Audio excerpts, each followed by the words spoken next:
On vous parle de sport ce matin. On a la chance de rencontrer un passionné de cyclisme, en fait, un athlète de haut niveau, un athlète amateur. Donc, il s'agit de M. Robin Fortier.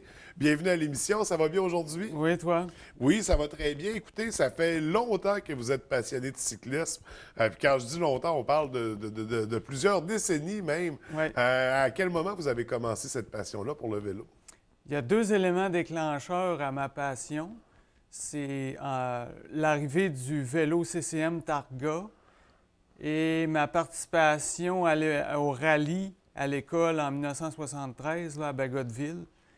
Et puis, ça a déclenché ma passion. J'ai participé en 1976 à mon premier critérium cycliste à Alma, puis j'ai très, très bien performé. OK. J'ai terminé troisième, puis à ma deuxième course régionale, la semaine suivante, j'ai gagné. Donc, Donc, ça commençait un parcours en force parce qu'on parle de plus de 40 ans d'événements de cyclisme, de compétition en tout genre. Donc, et là, ça a commencé dans les années 70, comme on vient de le mentionner. Qu'est-ce qui vous a accroché avec ce sport-là? C'est quoi l'élément qui fait que vous êtes un mordu autant du cyclisme? c'est le goût de découvrir des nouveaux espaces et d'être en plein air. C'est un sport de plein air qui permet d'avoir des bonnes sensations, de l'adrénaline et puis c'est un chasse-fatigue aussi. On se sent mieux après qu'avant. Donc, c'est un état qu'on recherche, un état de satisfaction, disons. Donc, on parle depuis 1973 des événements de la compétition. Puis là, dans votre parcours, il y en a eu de nombreux. Il y a eu des participations aux Jeux du Québec, où vous êtes très bien démarqué. D'ailleurs, on a ici même une image de vous qui participiez aux Jeux du Québec. En quelle année, ça? C'était au mois d'août 1977 et puis j'étais dans l'équipe régionale Saguenay-Lac-Saint-Jean que j'avais obtenu très difficilement parce que lors du sprint à Chicoutimi-Nord, j'avais heurté les juniors qui étaient en avant de moi lors du sprint. J'avais tombé, chuté. Dans ma chute, j'avais passé par-dessus la ligne d'arrivée, ce qui m'avait classifié en troisième position pour être dans l'équipe du Saguenay-Lac-Saint-Jean à cette époque-là. Puis, mais aux Jeux du Québec, à Sherbrooke, ça avait très, très bien été. Après North-Athlée, il y avait une bonne montée. Puis, comme vous savez, dans la région aussi, on n'en manque pas des montées. Puis, je me suis maintenu dans l'échappée de tête de 9 cyclistes. Puis, lors du sprint, j'ai terminé cinquième.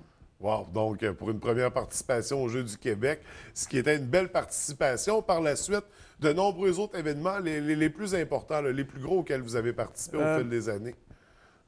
Il y a eu une course à étapes en 1978, c'était Bécomo-Sept-Îles, puis il y avait entre autres, il y avait Gervais Rioux, qui a été un Olympien par la suite. Mhm. Donc, ça, c'était une course que j'ai participé. Il y a eu beaucoup de championnats provinciaux à plusieurs endroits, à Amos, à Rimouski. Puis, par la suite, il y a eu des courses à étapes. Il y a eu le Tour du Lac-Saint-Jean en 1980, où est-ce que j'étais dans l'équipe du Saguenay-Lac-Saint-Jean. Et que là aussi, lors d'une étape entre Saint-Félicien et Alma, j'ai terminé dans l'échappée de tête, là. Mhm. Puis, il y a eu le Tour du Lac-Saint-Jean en 86-87, le Tour du Saguenay-Lac-Saint-Jean en 88. Puis là aussi, j'avais eu des bonnes performances. Ouais. J'ai terminé dans les 10 premiers.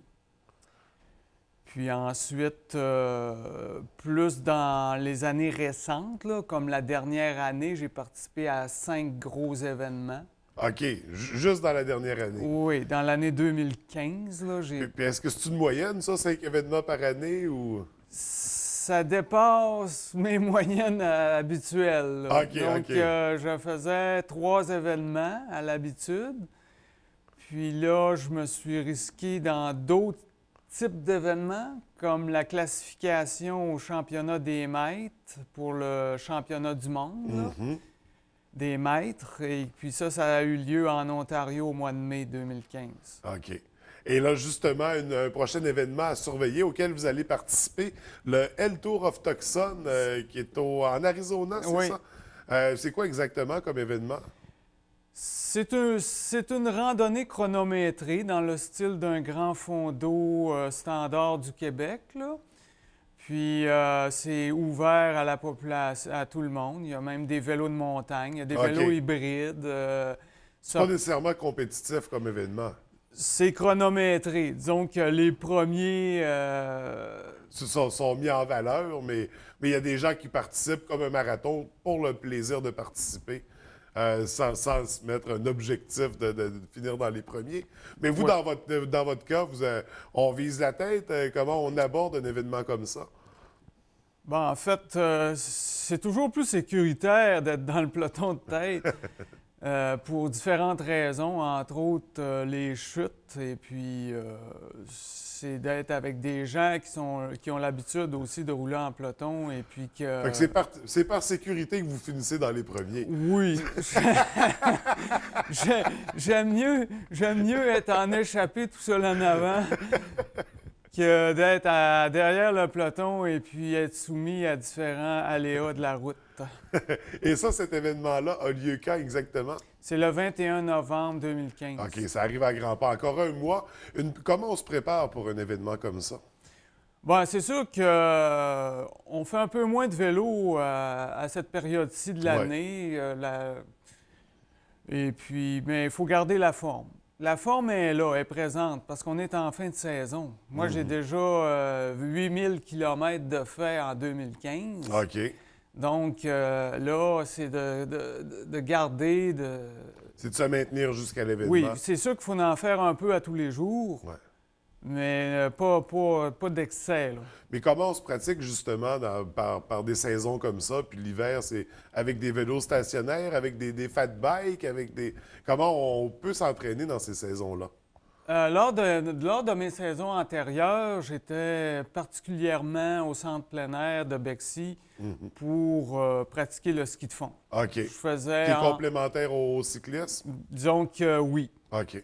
Oui, ça permet de faire travailler d'autres muscles aussi. Puis également, on maintient la forme ouais. physique optimale aérobique là, dans des conditions de plein air. Puis, mais cette année, je veux faire différent. Je veux aller faire du fat bike et puis... Qui est de plus en plus populaire. On en a vu beaucoup cet hiver, là. Oui. Donc, on va en voir encore l'hiver Ouais. prochain. Donc, c'est une belle opportunité de pouvoir continuer à pratiquer sa passion durant l'hiver. Oui. Puis justement, monsieur, madame, tout le monde, du vélo, on en a tous fait. On a tous eu une bicyclette. Plusieurs en ont encore une. Mais quand on tombe dans le cyclisme, quand on le pratique en tant que sport, qu'est-ce que ça prend comme aptitude?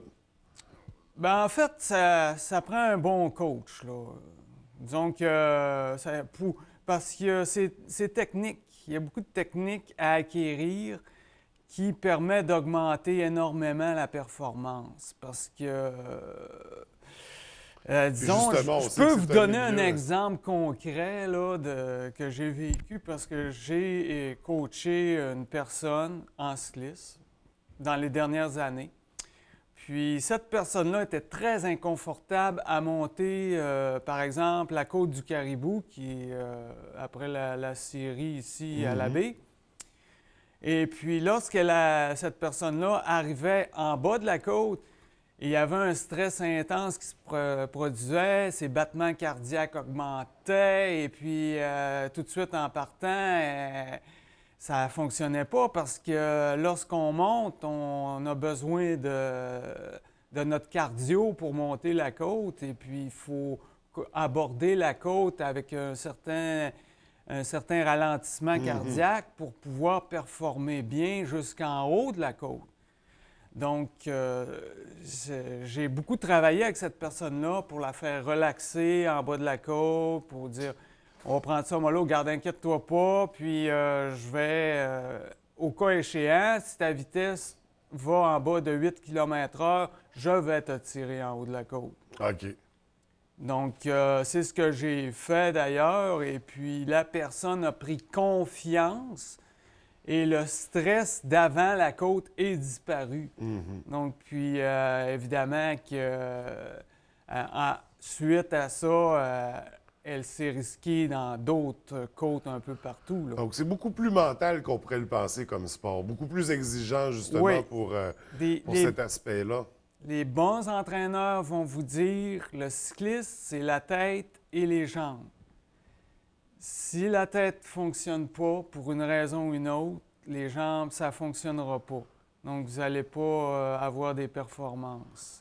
Donc, il faut vraiment avoir une bonne tête, mais aussi des bonnes jambes. Donc, c'est sur ces mots qu'on va conclure l'entrevue. Écoutez, M. Fortier, je vous remercie d'être venu nous rencontrer, mais de nous avoir partagé cette passion-là. On va surveiller votre passage au El Tour of Tucson en Arizona le 21 novembre prochain, en espérant vous voir dans le peloton de tête, par sécurité bien sûr, en espérant vous voir dans les premiers. Donc, merci de nous avoir accordé cette entrevue. On vous souhaite beaucoup de succès pour le prochain événement et tous les autres qui suivront. Merci beaucoup. Merci, bonne journée.